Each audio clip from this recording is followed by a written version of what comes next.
Gentlemen, if you believe that good foreplay means immediately going straight to intimate physical contact, it may be time to rethink that assumption, because evidence from relationship science and sexual health research consistently shows that more than 95% of men repeat the same fundamental foreplay mistakes that unintentionally shut down a woman's arousal before intimacy truly begins. And I'm Dr. Eliza, here to help you understand why this happens and how to change it in a way that is respectful, emotionally intelligent, and deeply effective, because once you truly understand how female arousal works, you will never approach intimacy the same way again.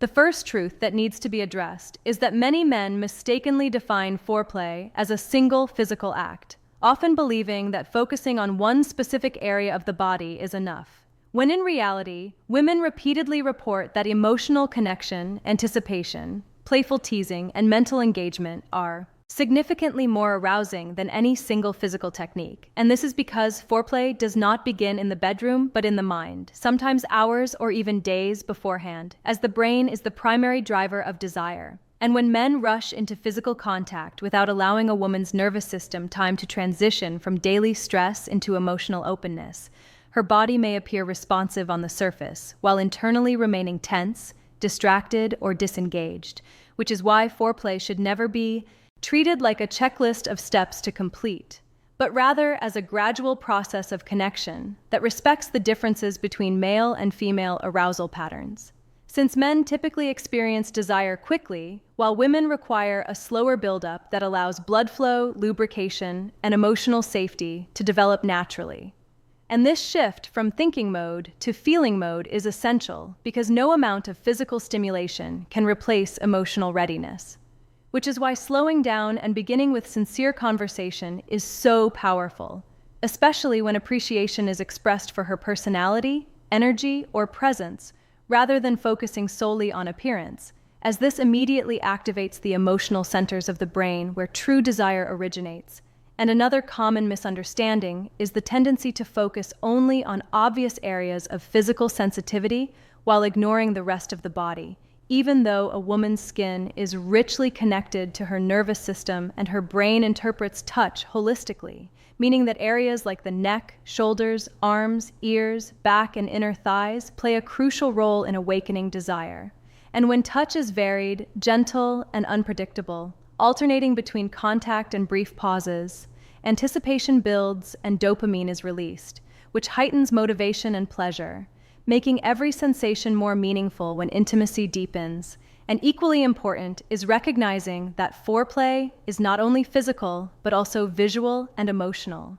Because when a woman feels genuinely seen, admired, and emotionally safe, her body releases oxytocin, the bonding hormone that allows her to relax and fully experience pleasure. And this sense of safety is communicated not through force or intensity, but through presence, attentive eye contact, and a calm, reassuring tone of voice that tells her she is valued and respected. And once these foundational mistakes are corrected, what truly works becomes clear, because effective foreplay is rooted in psychological connection and imaginative engagement, which can begin long before physical closeness through thoughtful, teasing communication that sparks curiosity and anticipation without being explicit, allowing her mind to participate actively in the experience. And during moments of intimacy, the most powerful approach is presence rather than performance, meaning that distractions are removed. Attention is focused on her responses, and pace is adjusted based on her comfort and rhythm, which signals emotional attunement and allows her body's natural responses to unfold without pressure.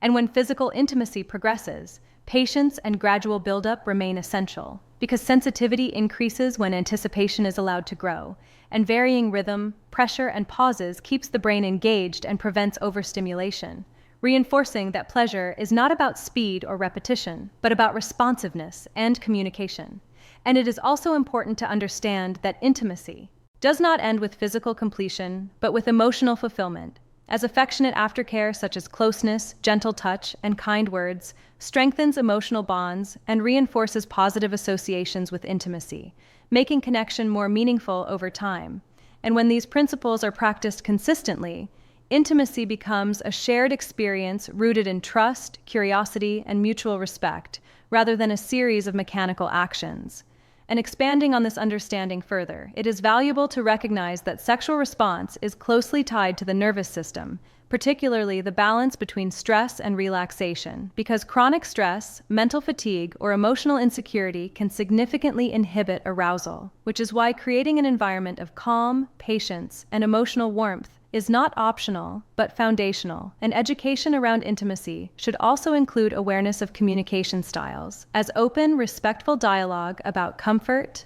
preferences, and boundaries strengthens trust and reduces anxiety, allowing both partners to feel heard and valued. And from a broader perspective, healthy intimacy contributes to overall well-being by strengthening emotional bonds, reducing stress hormones, improving sleep quality, and fostering a sense of connection that extends beyond physical moments. And understanding these dynamics helps shift the focus away from performance-based expectations towards shared emotional experiences, which research shows are more satisfying and sustainable in long-term relationships. And when individuals approach intimacy with curiosity rather than pressure, they create space for growth, adaptability, and deeper understanding of each other over time. And it is also helpful to understand that desire is not static, but influenced by factors such as mood, environment, health, and life circumstances, which means patience and empathy are essential qualities in any meaningful connection. And by learning to recognize subtle cues, respect pacing, and prioritize emotional safety, intimacy becomes a form of communication rather than a goal to achieve, reinforcing the idea that meaningful connection is built through attentiveness, kindness, and mutual respect.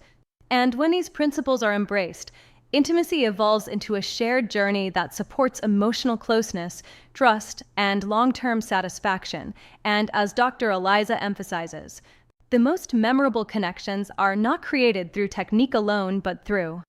presence, understanding, and the willingness to truly connect on both emotional and psychological levels, which ultimately transforms intimacy into a deeply fulfilling and educational experience for both partners.